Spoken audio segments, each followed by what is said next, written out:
wasallam yashkur rabbah, yashkur ala ni'mati rabbi, yashkur ala ni'mati maulidi, bersyukur terhadap nikmat kelahirannya. Dengan cara apa? Nabi memberikan contoh kecil yang ringan tanpa modal, yaitu puasa hari Senin. Jadi puasa hari Senin itu maulid Nabi, hari Nabi dibangkitkan, hari Nabi diberi wahyu. Tidak dapat langsung perayaannya, ya. Maka dikatakan waqad daraja salafus salih Waalaikumsalam. Rabi' ala al-ihtifal maulidir rasul.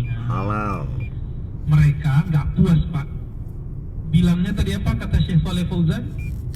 Ini tasyabuh dengan Nasara, menyerupai Nasrani. Gak puas, sekarang mereka buat tulisan Maulid Nabi itu menyerupai Syiah Karamitah, ya. Dulu ada Syiah Karamitah atau Fatimiyah, namanya di Mesir, ya. Awalnya di daerah-daerah baratnya Mesir, terus pindah ke kota yang sekarang disebut Kairo. Di situ mereka buat Jami'atul Azhar. Maka sekarang salah satu kejahilan yang disebarkan apa? Nama Az-Zahra adalah tasyayyu'. Zahra itu nggak boleh dipakai gelarnya karena Waalaikumsalam. Ya, Sesuai judul. Fatimah Al-Batul, ini istilah Syiah. Al-Mahdi Al-Muntazar, istilah Syiah. Ya salam. Ya. Baca dong kita ulama Ahlus Sunnah. Ketemu istilah itu semua. Itu bukan istilah Syiah kok. Halal, pintar. Halal. Jadi mereka menganggap ini dihidupkan oleh Karamitah atau kelompok Fatimiyah. Syiah yang kelompok Syiah Isna Asyariyah, kelompok Imam 12 yang ada di Iran sekarang pun mengkafirkan mereka, Pak. Jadi kelompok yang di Iran sekarang itu namanya Isna Asyariyah, bukan Asyariyah, ya.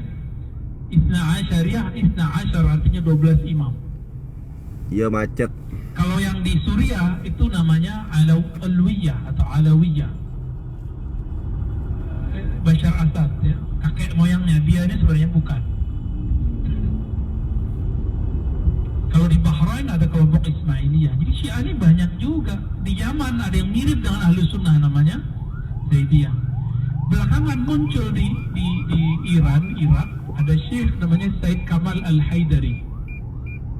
Ya. Ini dia menolak kemaksuman imam, dia menolak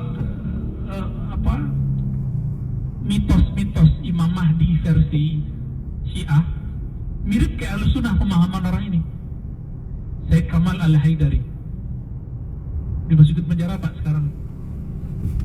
Dimasukin penjara karena dianggap liberal. Jadi orang Syiah ini juga macam-macam.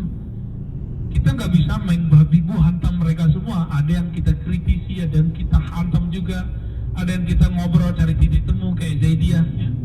Dan kitabnya dipakai loh, Pak, di pesantren Subulus Salam Syekh Sana'ani. Ada yang belajar nggak? Itu Subulus Salam, syarah dari Bulughul Maram, ya, ada semua. Baik. Jadi benar nggak Maulid Nabi ini diambil dari Karamitah atau Fatimiyah? Tidak benar.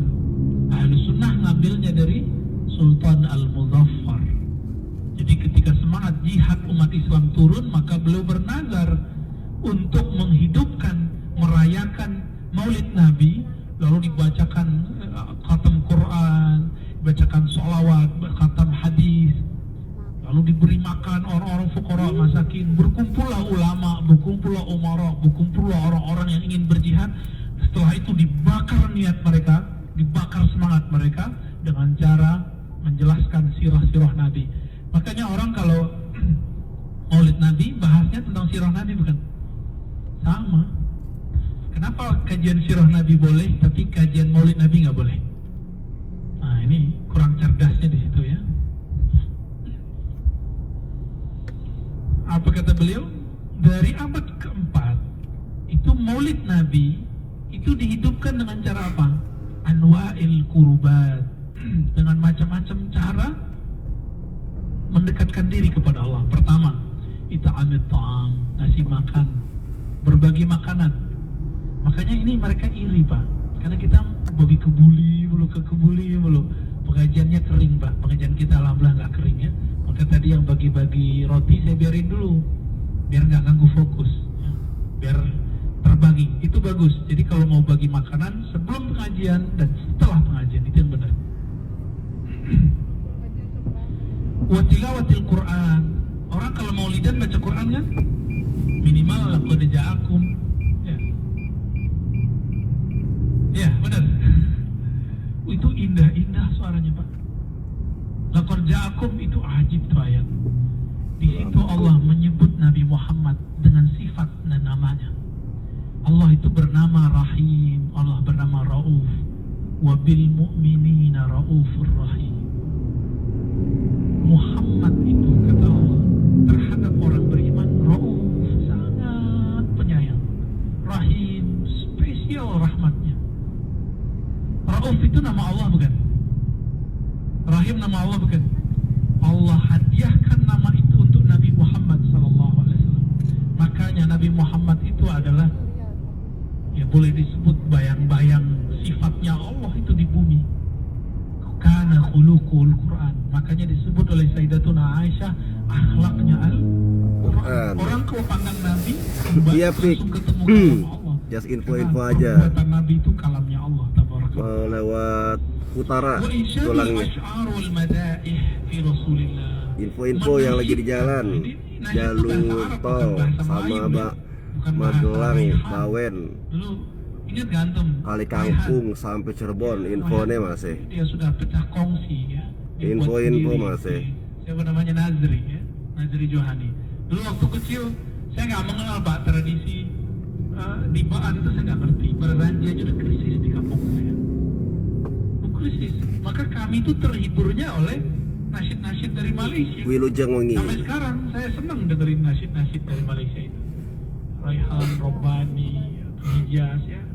Ya, ini bisa mewakili. Di situ kita tahu adalah lafaz-lafaz di Barzanji, Syaraful Anam, Diba, Ya Nabi Salam Alaika. Itu kan ada kan? Kalau nggak di situ saya nggak ngerti Pak. Kalau ada namanya Barzanji, nggak ngerti kita dulu. Bagi orang-orang ekstrem ini, mutasyadidun, ini istilah beliau ya, bukan istilah saya. Pujian terhadap Nabi Muhammad SAW yang kita dendangkan dalam dibaan, ya, perjanjian, sintidurar, ini dianggap mengkultuskan Nabi dan itu syirik. Itu sebabnya mereka ini menganggap Sayyid Muhammad Alawi Al-Maliki sebagai orang yang musyrik. Orang itu disebut musyrik oleh mereka. Ada namanya kan Ustaz Adi Hidayat, karena beliau suka menukil Sayyid Muhammad Alawi Al-Maliki, itu disebut ente nukil tauhidnya Makkah. Tuh, Ustaz Adi disebut nukil musyrik sama mereka. Gimana Pak kira-kira? Masih ingat kasus itu? Ustaz Adi, ya itu penzaliman terhadap beliau juga tuh ya.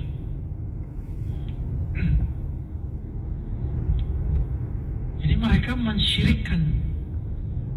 Saya bawa kitab waktu itu, Dalailul Khairat.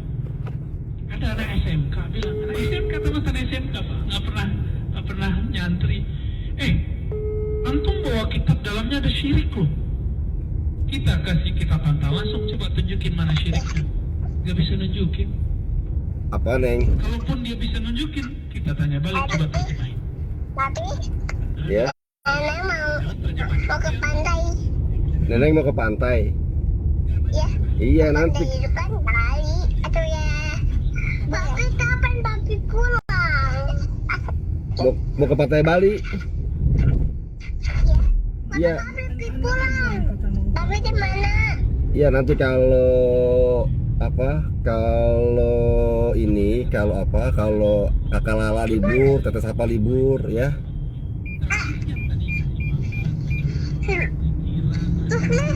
Terus papi, terus kita gimana?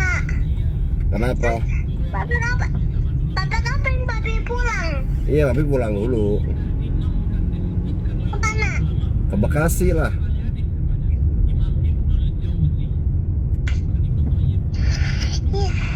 Terima kasih papi. Oke ayang. Tetap papi.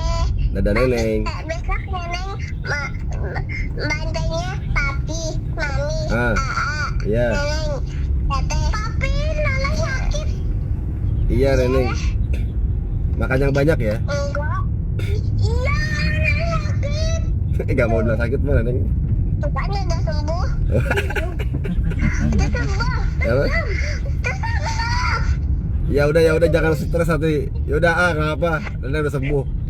Ya. Dah. Dah neneng dah.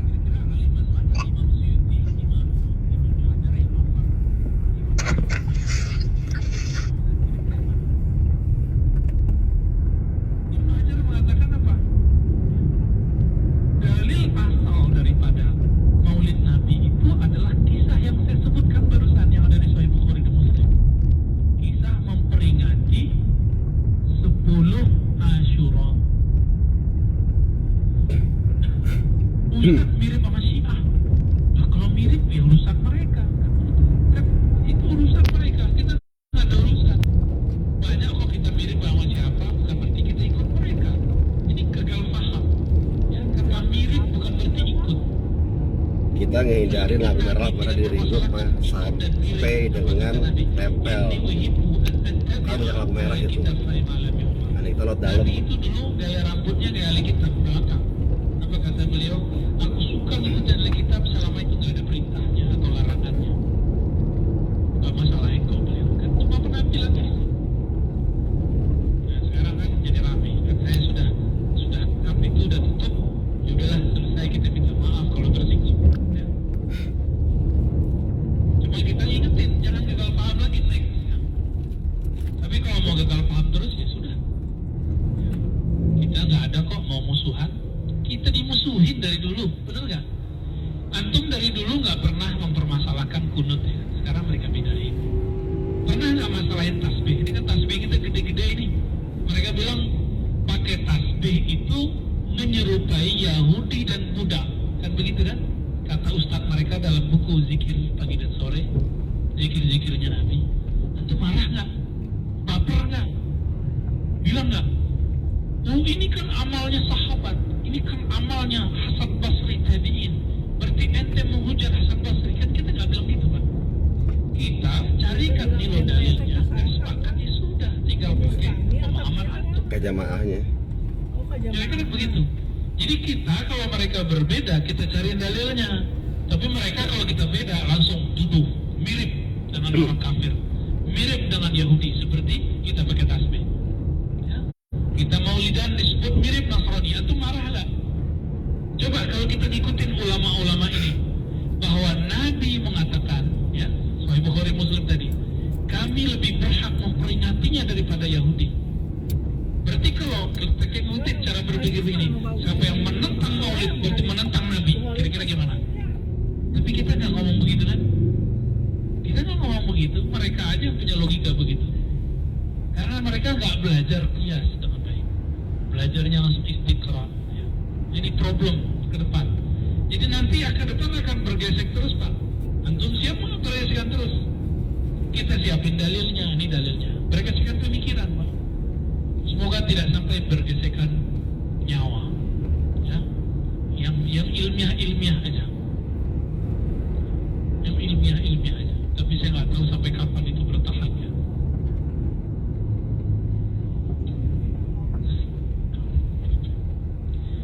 Apa kata beliau? Jadi kalau ada logika begini, kata Imam Ibnu Hajar ya, jika sahabat Nabi, sahabat tabi'in tidak memperingati Maulid, bukan berarti Maulidan itu dilarang. Nah, ini lafaznya. Wa in kana an-nabiy sallallahu alaihi wasallam wa ashabuhu radhiyallahu ta'ala anhum lam yahtafilu bihi fi dhikra sanawiyyah yawm al-12 min Rabiul Awwal min kulli am, fa in hadha la yaj'alu al-ihtifal bihi bid'atan madhmumah. Meskipun Nabi, sahabat tabi'in enggak buat, bukan berarti itu bid'ah tercela. Kenapa? Bid'ah juga ada macam-macamnya. Ada bid'ah lughawiyah kata Ibnu Taimiyah. Bid'ah secara bahasa itu nggak masalah kata Ibnu Taimiyah. Dalam istilah kita disebut bid'ah hasanah. Jadi Ibnu Taimiyah juga bagi bid'ah apa ya? Baik. Maka dari dalil ini kata Ibnu Hajar, yustafadu minhu fi'lu syukrillah ta'ala ala ma manna bihi fi yawmin muayyan. Dari dalil Nabi Musa tadi diambillah sebuah pemahaman, jika Yahudi saja itu Nabi ambil alih dengan cara memperingati dengan puasa Asyura, maka kita lebih berhak memperingati maulidnya Nabi Muhammad sallallahu alaihi wasallam. Ada nggak antum yang maulidan Nabi itu Banyak, menyembah Nabi? Tadi mau ngajak ke sini si Put. Menyembah Nabi nggak? Tadi mau ngajak sini si Putnya. Kalau ada, berarti maulidnya nggak sesuai dengan maulid yang diajarkan ulama terdahulu. Memuji itu mesti menyembah nggak? Enggak. Giliran imam-imamnya dipuji itu nggak apa-apa. Tapi kalau imam kita dipuji, dianggap mengkultus kan? Nggak adil dulu. Ya. Ntar kita dituduh play victim. Ya, yang play victim siapa?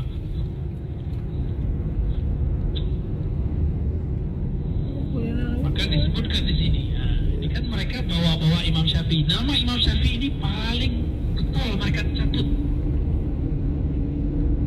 Belum masuk. Jangan lagi. Imam Syafi'i dicatut terus. Nggak tahu sampai kapan mereka catut terus, Pak. Imam Syafi'i radhiyallahu ta'ala anhu ternyata membagi bid'ah jadi dua. Ini mereka nggak ekspos. Siapa riwayatnya? Banyak, Ibnu Asakir, Al-Baihaqi, Abu Nu'aim. Minimal 3 nih. Kalau enggak 5 ya. Kita kasih 3 aja ahli hadis semua. Apa kata beliau ya? Al-muhadatsat min al-umur darabani. Perkara baru itu enggak mesti bid'ah, dhalalah. Tapi dia bisa dua macam. Pertama, yukhalif kitaban atau sunnatan atau atharan atau ijma'an. Yang bertentangan dengan kitab, sunnah, athar, riwayat dari Nabi, sahabat atau ijma'. Ya. Fahadhihi bid'atu dhalalah. Ini yang disebut bid'ah yang sesat. Nih, kata Syekh Shalih Fauzan, Nabi nggak pernah bagi bid'ah jadi dua. Kata pengikutnya sekarang, yang membagi bid'ah jadi dua lebih pintar dari Nabi. Gitu nggak logikanya sekarang? Coba, apakah Imam Syafi'i merasa lebih pintar dari Nabi ketika belum membagi bid'ah jadi dua? Ini bid'ah pertama. Apa bid'ah kedua? Wasani ma uhditha min al-khair la khilafa fihi liwahidin wa hadhihi muhdatsatun ghairu mazmumah ya. Oke. Sesuatu yang sebaliknya ya. Kalau tadi ini masih sama ya, lafaznya masih sama. Yang tadi apa yang pertama? Yang tidak bertentangan dengan kitab dan sunnah, maka tidak disebut dhalalah. Sebaliknya kalau bertentangan baru disebut bebek tepi sawah. Maka beliau mengatakan yang tidak bertentangan itu Bumbu Bali. Muhdatsatun ghairu mazmumah. Jadi kalau ada bid'ah perkara baru tidak bertentangan dengan kitab, Apa? sunnah, athar, ijma'. Coba ada 4. Kitabullah, Siapa? sunnah, Iya. athar ini riwayat dari para sahabat tadi. Kami udah Kesepakatan ulama. Halo ke Kalau nggak Papai. bertentangan nggak ada masalah. Seminggu dari Begitu Jogja. beliau mengatakan. Maka bukanlah wahadihi muhadatsah, ini perkara baru, ghair mazmumah, bukan mazmum. Nah, ini kata kunci. Imam Syafi'i itu menghindari istilah bid'ah mazmum hasanah. Ya. Tapi yang beliau gunakan apa? Muhdatsah. Karena hadis mengatakan kullu muhdatsatin bid'ah. Kata muhdatsahnya diambil.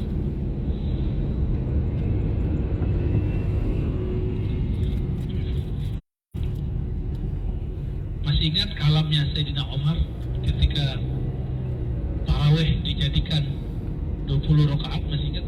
Apa kata beliau? Ni'matil bid'atu hadhi. Sebagus-bagus bid'ah ini. Lalu diambil diambil oleh Ibnu Taimiyah. Oh, ini namanya bid'ah lughawiyah. Kata siapa? Ibnu. Oke. Diambil oleh Imam Nawawi sebelum Ibnu Taimiyah. Ini namanya bid'ah hasanah. Berarti lughawiyah versi Ibnu Taimiyah, hasanah versi Syafi'iyah. Gitu ya. Gimana? Apakah jadi kita Syafi'iyah ini bertentangan nggak dengan Imam Syafi'i radhiyallahu taala? Enggak ya. Mereka aja mentuduh-tuduh. Giliran kita bermazhab aja katanya nggak boleh. Sekarang mereka ingin lebih berhak merasa mengambil Imam Syafi'i daripada kita yang dari kecil sudah ngaji Imam Syafi'i. Ya. Kita mulai dari kecil-kecil ya, Matan Takrib, Abi Syuja, naik Ibn Qasim, ya naik terus Fathul Mu'in, naik kitab Al-Muhadzab atau kitabnya Taqiyuddin Al-Husni, Kifaitul Akhyar, naik ya, Minhaj Talibin, syarah-syarahnya Hasyah. Bertahap kita ngaji sehingga kita kenal betul, baru masuk ke kitab Al-Um. Berat Pak baca kitab Al-Um ini. Tentu kalau baca kitab Al-Um, namanya Al-Um, kitab Hindu, harus ngerti ilmu hadis, ngerti usul fikih, ngerti tafsir, asbab nuzul, asbab nurut, ya, ngerti ilmu bahasa. Banyak yang harus dibaca, background kita, baru ngerti kitab Al-Um, baru enak renyah bacanya. Suatu saat saya akan buka kajian kitab Al-Um, insya Allah ya. Insya Allah lebih tebal Pak. Cetakan paling murahnya 5 jilid, yang mahalnya lebih dari 10 jilid. Tentu mau ngaji begitu. Disederhanakan oleh Imam Abu Syuja. Jadi 1 jilid kecil, Mami Mukhtasar. Makanya nggak ada dalilnya, karena ikhtisar. Apa arti ikhtisar? Iya, namanya ikhtisar. Giliran ikhtisar nggak ada dalilnya, disalah-salahin. Ini di bukti mazhab Syafi'i ada dalilnya. Oh, baca kitabnya kurang gede ya. Kalau kita kasih kitab Al-Majmu', kurang pusing. Di sini disebutkan kalam Imam Suyuti mengenai penjelasan Imam Ibnul Jazari. Beliau punya kitab Arfut Tahrif bil Maulid Syarif. Menurut Imam Ibnul Jazari, faedah dari memuliakan kelahiran Nabi ini riwayat diperdebatkan Pak ya, tapi oleh Ibnul Jazari dianggap sahih. Innahu sahha, sesungguhnya sahih bahwasannya Abu Lahab yukhaffaf anhumul azab fin nar kulla lailatin ithnain li'itaqihi thawbiyah Thuwaibah indama basyarathu biwiladatin Nabi SAW. Jadi Abu Lahab ini punya budak namanya Suwaibiyah atau Suwaibah ya. Si budak perempuan ini hari Senin datang ke Abu Lahab. Wahai pamannya Muhammad sudah lahir. Girangnya bukan main, dia langsung merdekakan hadiah untuk si Suwaibah yang ngabarin. Kata Ibnu Jazari, sahih, ini riwayat sahih. Apa? Yukhaffafu anhu. Abu Lahab yang disiksa kekal di neraka itu diringankan setiap hari Senin menurut Imam Ibnu Jazari. Tapi kalau sepenelitian saya, ini riwayatnya memang diperdebatkan. Kenapa diperdebatkan? Tahu nggak? Nah, ini rahasia belajar ilmu sirah. Jadi kajian sirah nabawi prawiladah atau pranubuwah sebelum beliau bertugas sebagai seorang nabi itu tidak bisa diterapkan ilmu mustalah hadis, ilmu mengenai takhrij yang ada sekarang. Gak bisa Pak. Oh ini sahih nggak sahih, nggak bisa. Yang penting dia ada, dhaifnya aja dia nggak sahih. Dan itu disepakati oleh ulama kita. Maka ada sirah Ibnu Hisham, ya, Ibnu Ishaq. Apa kata Imam Syafi'i? Semua ahli tarikh itu ngikut kepada Ibnu Hisham, ya, atau Ibnu Ishaq, ya, atau guru-gurunya yang sejalur itu dalam bab sirah nabawiyah. Walaupun orang ini dianggap dhaif oleh Imam Ahmad. Jadi antara guru murid itu beda. Kenapa? Yang dikuatkan, jadi ilmu hadis ini sahih tidak sahih. Penerapan ini hanya diketatkan setelah beliau bertugas jadi nabi. Ilmu hadis itu Pak. Jadi cuma ilmu doang, ilmunya muncul setelah Nabi wafat kok. Berabad-abad lagi setelah Nabi Muhammad Sallallahu Alaihi Wasallam. Ya.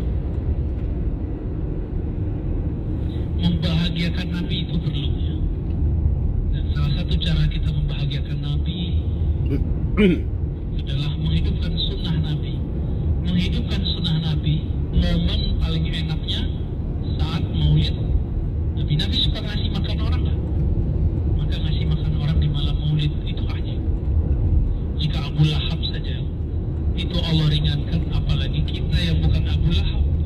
Kita ini abu-abu yang muslim ini ya. Muslim kan? Dia lahap, dilahap-lahapi neraka.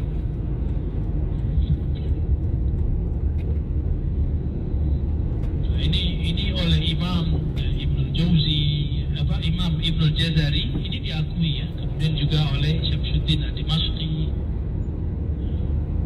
dan beberapa hal yang lain lah.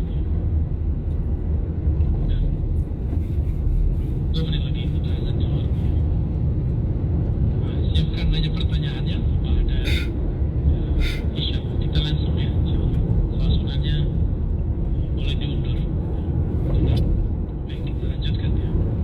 Ada satu bagian lagi yang kita disindir oleh Maulana Syekh Al-Jum'ah, betapa kurang pekanya kita. Semua benda di alam semesta itu merindukan Nabi, menyambut Nabi Sallallahu Alaihi Wasallam. Satu kali Nabi jalan-jalan di bebatuan Mekah, bukit-bukit bebatuan Mekah, itu batu-batu ucapin salam ke Nabi. Nabi Sallallahu Alaihi Wasallam mau buang air kecil di salah satu Asli apa, pelosok Pik? Madinah. Itu Nabi panggil, ada pohon kurma. Nabi mau buang air kecil, nggak ada toilet, maka Nabi panggil, pohon kurma, tutupin saya. Datang kita nutupin. Patuhnya mereka menyambut Nabi Sallallahu Alaihi Wasallam. Kita ini nggak peka, Pak. Dan yang paling mengharukan bagi saya, Nabi Muhammad itu dulu sebelum ada mimbar, itu beliau nyadar. Masih ingat nggak kisahnya? Itu ada di Sahih Bukhari, ada di Ahmad, ada di Tirmidzi, dan hadisnya sahih. Ini bukan khurafat, ini jelas hadis Sahih Bukhari. Yang orang kalau nggak punya hati nurani nggak akan paham ini mana hadisnya. Tahu hadisnya ya, tapi paham tidak. Ketika dibuatkan oleh sahabat yang berasal dari Rum, karena orang Arab ini peradaban syair. Kalau Madinah tambah peradaban pertanian. Orang Rum ada yang bisa mebel. Dibuatkanlah mimbar untuk Nabi.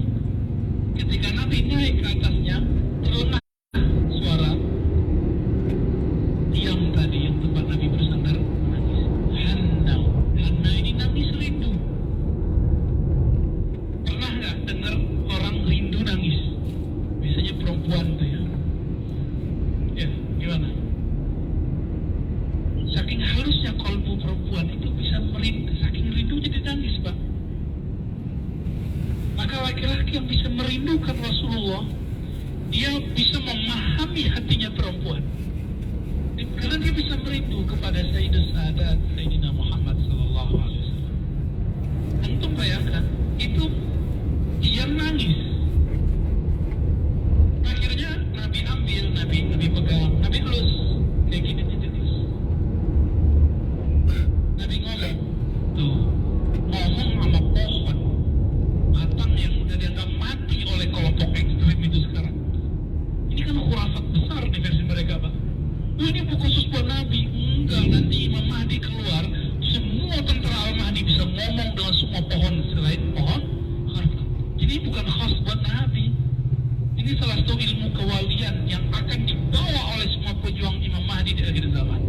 Kalau kita bagian mereka. Kalau enggak, ya mungkin dead duluan, Pak. Gak tahu nanti, semoga aja, siapa tahu ya. Siapa tahu kita bagian dari mereka.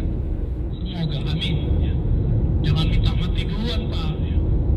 Tapi kalau takut, minta mati duluan aja. Kalau saya nggak mau, saya pengen berjuang ya.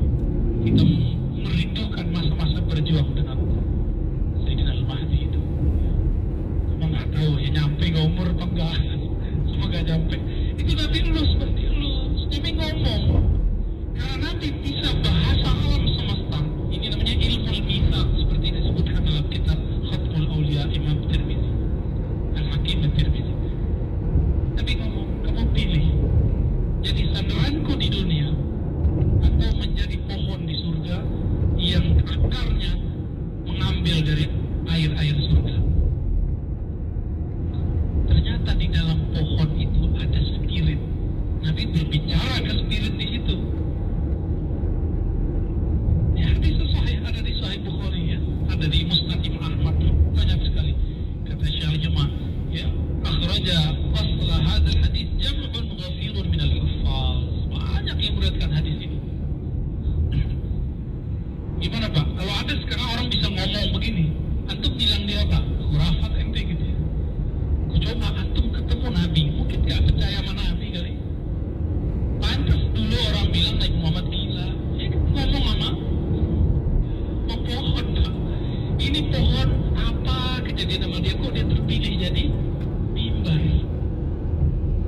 Gak sembarangan, ini Allah pilih Bapak.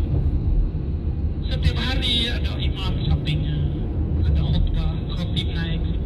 Senangnya bukan main. Senangnya dia bukan main ini. Ketika Nabi katakan begitu, sayangnya semua spirit di alam semesta selain jin dan manusia akalnya sudah dihilangkan. Maka yang terbayang bagi dia cuma enak. Hidup enak di mana? Enak hidup di dunia apa di surga? Surga, maka dipilih surga. Seandainya saya mohon itu, saya memilih bersama Nabi, saya akan lihat surganya. Karena surga kuncinya ada di tangan Nabi. Benar? Kuncinya ada di tangan Nabi. Cuma sayang, karena masrubal akal. Semua benda-benda di alam semesta masrubul akal. Akalnya sudah hilang. Ada cuma spiritnya aja Pak. Ya maka dia bisa dialog.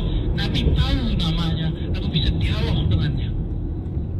Nah, kalau ada orang hari ini dikasih ilmu itu, mungkin dia tentara Al-Mahdi kali Pak. Mungkin walau alam. Atau halu, bisa jadi halu tuh. Bisa halusinasi, bisa asli. Ini tipis. Satu masuk ke khayalan, satu masuk ke kolbu. Ini beda. Ada ilmunya tuh. Kalau saya lah yang ada di spirit itu, saya akan menjawab bersamamu wahai Rasulullah. Bawa aku ke atas mimbar, tetap nyandar kepadaku wahai Rasulullah. Ya, ya Ustaz ya. Nyandar kayak gitu. Ya. Cuma sayang, si pohon gak kenal kenikmatan hakiki itu ada di tangannya Nabi Sallallahu Alaihi. Apa kata Nabi? Ya udah, afal insyaallah. Saya akan tunaikan hajatmu, kamu akan menjadi pohon surga.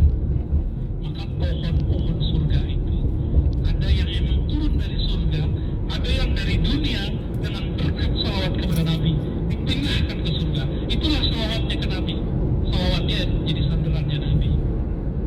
Maka Abu Bakar itu dapat salawat Nabi berapa coba? Hartanya semuanya untuk Nabi. Semua harta Abu Bakar untuk Nabi. Kira-kira ada apa dengan Abu Bakar nanti?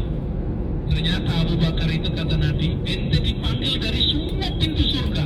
Ada 8 pintu surga, dan itu besar-besar. Dan 8 itu nanti ada pintu-pintu kecil. Semuanya manggil Abu Bakar. Ya Abu Bakar, halo Abu Bakar, masuk sini. Karena semua amalan yang ada pada Nabi ada pada Abu Bakar, kecuali cuma beberapa. Itu Pak mereka Pak. Itu terus bisa mewek semua. Ya, kajian sirah Nabi itu yang begitu Pak. Kajian Maulid Nabi itu menceritakan yang begini seharusnya, sehingga tumbuhlah mahabbatun Nabi, rindu kepada Nabi. Apa kata Nabi sebelum kita sholat? Walladzi nafsi biyadihi, demi zatku yang digenggam olehnya. Lau lam altazimhu, seandainya aku tidak menanggapinya, la baqiya yahunnu ila qiyamis sa'a syauqan ilayya. Maka orang ini, spirit yang dalam ini akan selalu menangis, berteriak, menangis rindu kepadaku ila qiyamis sa'a, sampai hari kiamat. Siapa di antara kita yang merindukan Nabi seperti itu? Kan tidak ada. Makanya setiap kita kalau maulid Nabi sampai di mahal kiam bisa nangis Pak. Itu yang dimaksud oleh Habibuna Al-Habib Omar bin Hafiz. Jika orang maulidan Nabi sampai mahal kiam, itu Nabi terasa hadir di kolbunya. Kenapa? Setiap orang ucapkan salam ke Nabi, Nabi langsung balas kan? Langsung balas, berarti Nabi hidup kan? Syuhada aja hidup, masa Nabi Sayyidus Syuhada tidak hidup? Inilah yang tidak ada pada mereka, bab rindu ini. Mereka nggak punya bab rindu kepada Nabi. Maka Bapak jangan marah-marah amat sama kelompok ini ya. Sabar-sabar aja. Memang para perindu ini harus siap dicaci maki. Bahkan disebut majnun oleh orang. Laila majnun. Wassallallahu ala Muhammad. Nanti kita teruskan pada salat. Assalamualaikum warahmatullahi wabarakatuh.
Alhamdulillah Rabbil Alamin, hamdan yuafi ni'amahu wa yukafi mazidah. Amma ba'du.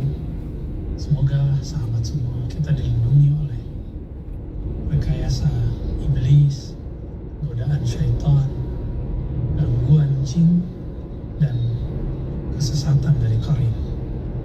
Suatu kali Nabi Muhammad SAW pernah diikuti oleh Sayyidatuna Aisyah, karena Sayyidatuna Aisyah berpikir Nabiullah, kekasihnya, suaminya, pindah ke rumah istri yang lain. Ternyata Nabi Muhammad SAW berziarah di Maqbarah Baqi, yang beliau doakan Allah maghfir li ahli Baqi, yang ampunilah orang-orang yang berkubur di Baqi. Makanya sampai hari ini orang ingin dikuburkan di Baqi karena mendapatkan doa dari Sayyidina Nabi SAW. Ketika Aisyah mendapati Nabi sedang bersalam, berdoa, bahkan beliau terharu melihat orang-orang Baqi, maka Nabi menyapa, "Wahai Aisyah." Lalu Aisyah lebih kurang menyampaikan apa yang dia pikirkan. Lalu Nabi mengatakan, "Itu karena engkau mempunyai syaitan atau qarin yang membisikkan." Dan Nabi SAW mengatakan, "Allah mengislamkan qarinku, mengislamkan syaitanku." Maksud qarin di situ adalah qarin yang lebih halus dari jin. Syaitan di situ maknanya juga qarin, karena syaitan pada hakikatnya tidak pernah Islam. Apa dalilnya? Di masa Sayyidina Musa alaihissalam, yang hadis yang sahih riwayat Imam Bukhari, iblis atau dan turunannya syaitan datang kepada Sayyidina Musa dan mengatakan, "Hei Musa, intikan kalimullah, engkau kan orang yang berdialog langsung nama Allah. Bagaimana caranya bertobat kepada Allah?" Jadi ternyata iblis pernah insaf, tapi insafnya hanya setengah jalan. Maka kita yang tidak pernah insaf kalah daripada iblis. Lalu datang kepada Sayyidina Musa. Apa kata Sayyidina Musa?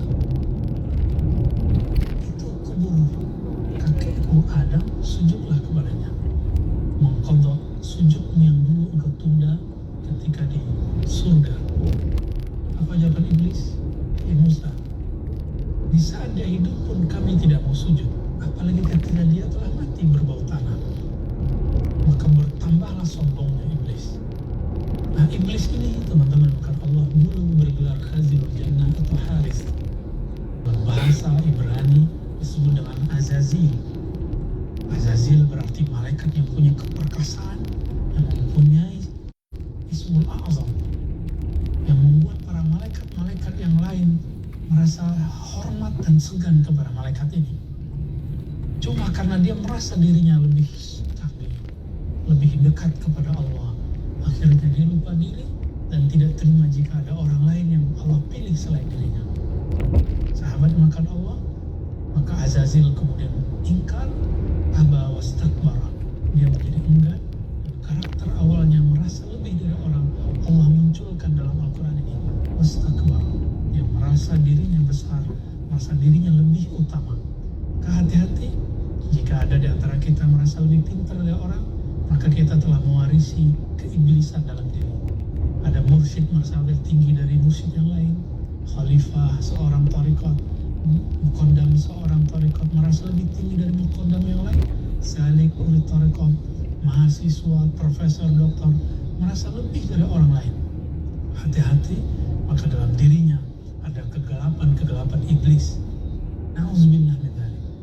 Sahabat yang makan Allah, lalu apa bedanya dengan syaitan? Syaitan itu menjadi karakter. Salah satu karakter dari iblis adalah syaitan yang mempunyai tugasnya adalah menyampaikan zukhrufal qaul. Begitu yang dikatakan dalam surah Al-An'am. Dalam surah Al-An'am Allah mengatakan bahwa para nabi, setiap nabi Allah berikan tantangan musuh dari kalangan dua jenis. Pertama syaitan dari kalangan manusia, yang kedua syaitan dari kalangan jin. Berarti syaitan itu tidak hanya bertubuh halus, tapi bisa juga bertubuh seperti kita. Ciri-cirinya apa? Zukhrufal qaul. Mereka menyampaikan kepada teman-temannya, komunitasnya, grup-grupnya, zukhrufal qaul, kata-kata dusta, hasutan. Inilah kemudian menzahir di masa Rasulullah menjadi masjid dirar, orang yang ingin memudaratkan Nabi dan para sahabat, orang-orang yang memainkan konspirasi, orang-orang yang ingin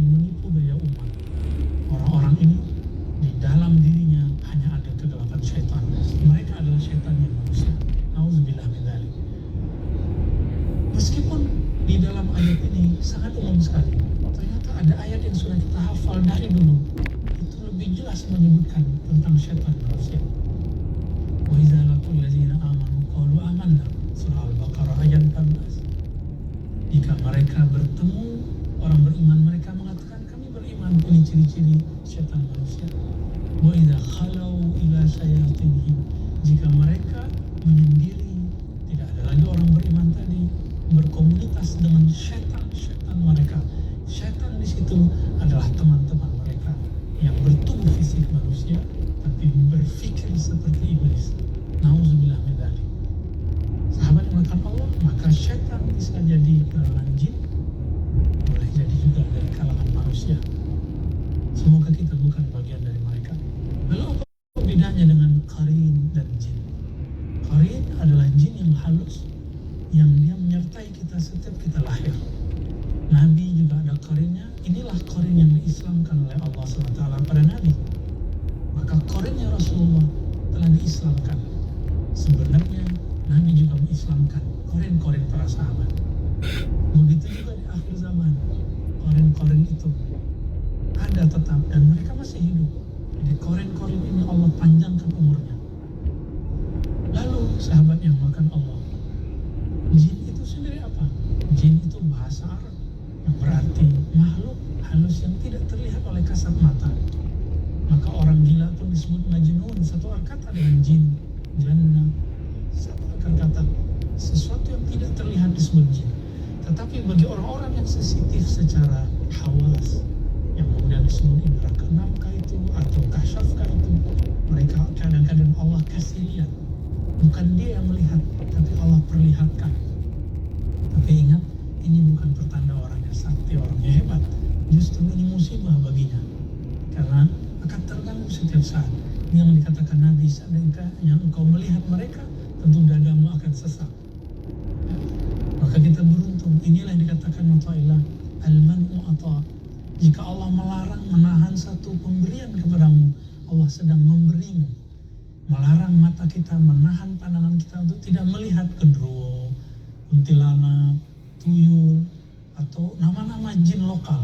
Itu jin lokal. Jika di Arab sana ada Sibyan, ada namanya Dasim. Dasim ini syaitan atau jin yang bertugas memecah belah keluarga, sahabat dengan sahabat, teman dengan teman, perceraian. Dasim. Ada macam-macam nama jin. Ada walhan atau walahan yang bertugas mengganggu kita lagi sholat, lagi wudhu, lagi baca Quran. Jika saya, antum semua merasakan ragu lagi sholat, ragu lagi wudhu, berarti walahan sedang bekerja. Coba baca kalimat ini. A'udzubillah minasyaitonirrajim. Bismihi walhan. Aku berlindung kepada Allah dari syaitan yang dirajam, yang bernama walhan atau wilhan. Insya Allah syaitan ini akan pergi. Nah, inilah perbedaannya. Iblis adalah rajanya, asal dari semua ini. Pengikut-pengikut iblis ini dinamakan setan. Setan itu ada yang halus dari jin, ada yang berfisik seperti kita manusia. Lalu ada qarin dan jin biasa. Qarin yang halus menyertai kita. Inilah yang kadang membisikkan yang tidak benar. Inilah yang membuat kadang orang mengalami penyimpangan seksual, berpikir, berkhayal yang tidak benar. Sedangkan jin yang lain itu jin yang kadang-kadang dia punya urusan sendiri atau kadang mengganggu kita. Wassalamualaikum warahmatullahi wabarakatuh.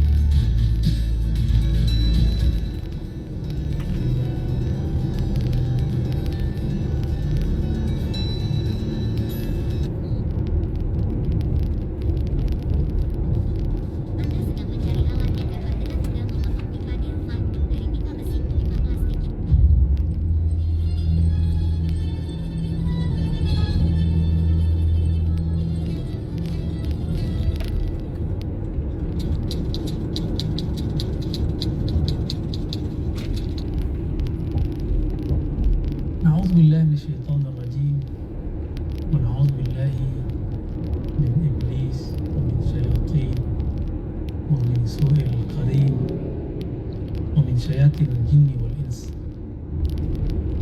الحمد لله رب العالمين حمدا يوافي نعمه ويكافي مزيده. أما بعد, semoga sahabat semua kita dilindungi oleh rekayasa iblis syaitan, gangguan jin, dan kesesatan dari qarin. Suatu kali Nabi Muhammad SAW pernah diikuti oleh Sayyidatuna Aisyah, karena Sayyidatuna Aisyah berpikir Nabiullah, kekasihnya, suaminya, pindah ke rumah istri yang lain.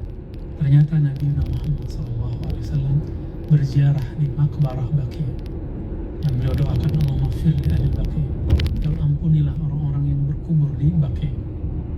Makanya sampai hari ini orang ingin dikuburkan di Baqi karena mendapatkan doa dari Sayyidina Nabi Sallallahu Alaihi Wasallam. Ketika Aisyah mendapati Nabi sedang bersalam, berdoa, bahkan beliau terharu melihat orang-orang Baqi, maka Nabi menyapa, "Wahai Aisyah." Lalu Aisyah lebih kurang menyampaikan apa yang dia pikirkan. Lalu Nabi mengatakan, "Itu karena engkau mempunyai syaitan atau qarin yang membisikkan." Dan Nabi SAW mengatakan, Allah mengislamkan qarinku, mengislamkan syaitanku. Maksud qarin di situ adalah qarin yang lebih halus dari jin. Syaitan di situ maknanya juga qarin, karena syaitan pada hakikatnya tidak pernah Islam. Apa dalilnya? Di masa Sayyidina Musa alaihissalam, dan hadis yang sahih riwayat Imam Bukhari, iblis atau dan turunannya syaitan datang kepada Sayyidina Musa dan mengatakan, "Hei Musa, ente kan kalimullah, engkau kan orang yang berdialog langsung dengan Allah. Bagaimana caranya bertobat kepada Allah?" Jadi ternyata iblis pernah insaf, tapi insafnya hanya setengah jalan. Maka kita yang tidak pernah insaf kalah daripada iblis. Lalu datang kepada Sayyidina Musa. Apa kata Sayyidina Musa? "Itu kubur kakekku Adam, sujudlah kepadanya. Mengkodok sujudmu yang dulu engkau tunda ketika di surga." Yang gak jadi di rumah, ketemu di salon aja ya. Ganti tujuan. Got you. Gojek ada fitur ganti tujuan.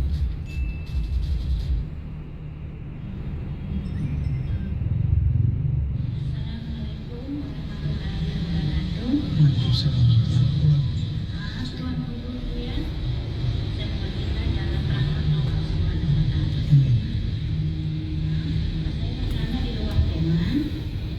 Silakan.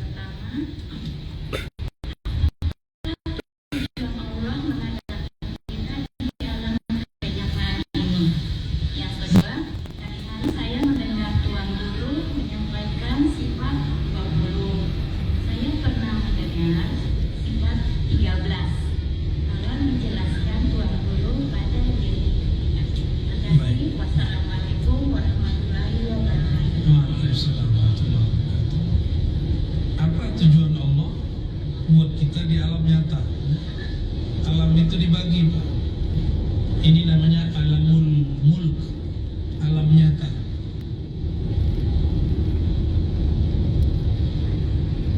Di samping kita ada alam lain, namanya alam malakut, alam malaikat. Di atasnya lagi ada satu alam namanya Jabarut, alam kerajaan, ma'rifat, para nabi, para wali. Ini lebih tinggi nabi wali daripada malaikat secara alam. Lalu apa tujuan Allah jadikan kita di alam mulk, bukan di alam malakut? Manusia itu dipilih oleh Allah, inni ja'ilun fil ardi khalifah. Allah bertujuan menjadikan kita sebagai pentadbir alam yang mengurusi alam semesta, terutama bumi. Inni ja'ilun fil ardi khalifah. Ini kalimatnya dalam surah Al-Baqarah. Sungguh aku hendak menjadikan di muka bumi khalifah. Apa arti khalifah? Pengganti yang tadinya sudah ada mengurus bumi, sekarang digantikan oleh manusia. Berarti sebelum manusia sudah ada makhluk lain. Ternyata dulu jin disebut Banul Jan, keturunan Jan, itu sudah pernah mengurus bumi. Tapi dasar mereka tercipta dari api. Kerjanya membakar orang mulu, tengkar mulu. tempat, bunuh membunuh. Mereka dulu masih tubuh fisik. Ini kalau tidak ada Nabi Syith, kita sama jin bisa gambar-gambaran, Pak. Ini rumah gua, ini rumah lu, rumah aneh, rumah ente gitu. Ya? Ada yang lihat ya? Enggak ya? Enggak lihat kan? Maka kalau ada sekarang orang bilang saya ngeliat jin, itu bohong. Yang dia lihat cuma energi-energi. Ya? Energi kemudian dibayangkan pakai pikiran dia, muncullah sosok. Kenapa? Karena Nabi Syith dengan asma-asma huruf-huruf rahasia dari Allah, dia mengunci alam semesta. Ya? Nabi Syith ini seorang nabi, keturunan Nabi Adam, lahir setelah Nabi Adam 400 tahun di muka bumi. 400 tahun baru lahir tuh anak namanya Nabi Syith. Ini ibu-ibu umur berapa? Ada yang 400 tahun? 400 tahun di bumi, Nabi Adam dan Sayyidatuna Hawa punya anak namanya Syith. Dia punya misi berputar di alam semesta untuk menutupi antara alam jasad manusia dengan alam jin. Kalau enggak, kita ini kaget-kaget ada melihat jin di genteng, ya kan? Lagi naik motor kayak mau ketabrak, udah nggak enak. Lewat Magelang, Bawen, Semarang. Allah tutup itu. Kalau Allah sudah tutup, jangan minta dibuka. Pembukaan mata batin, ya salah. Itu bukan mata batin, ya. Itu pembukaan alam yang merepotkan. Sempit kalau alam ini kalau kelihatan begitu. Bapak kan tahu nggak? Kalau di rumah kita, di rumah yang muslim, itu jin muslim itu ada di genteng-genteng itu, di atap-atap itu, di dapur-dapur itu. Ya? Kalau yang gak jorok dikit di WC, coba tiap kali masuk WC ada dia, kan repot, Pak. Gak jadi malu kita kan, repot, benar-benar repot. Jadi tujuan Allah sebenarnya tidak perlu punya tujuan, tapi Allah bermaksud untuk mengajari kita. Ya, Allah mencipta berbuat tanpa perlu tujuan, karena tujuan itu hanya untuk yang tidak sempurna. Allah sudah sempurna, maha sempurna, maka dia mencipta suka-suka. Jadi tujuan itu untuk kita, bukan untuk Allah. Linabluwakum ayyukum ahsanu amala. Ketika kita mengurus bumi ini, kita diuji manakah yang terbaik karyanya.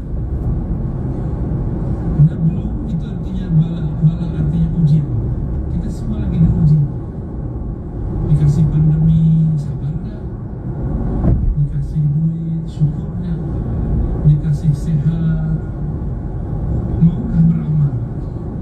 Dikasih sakit,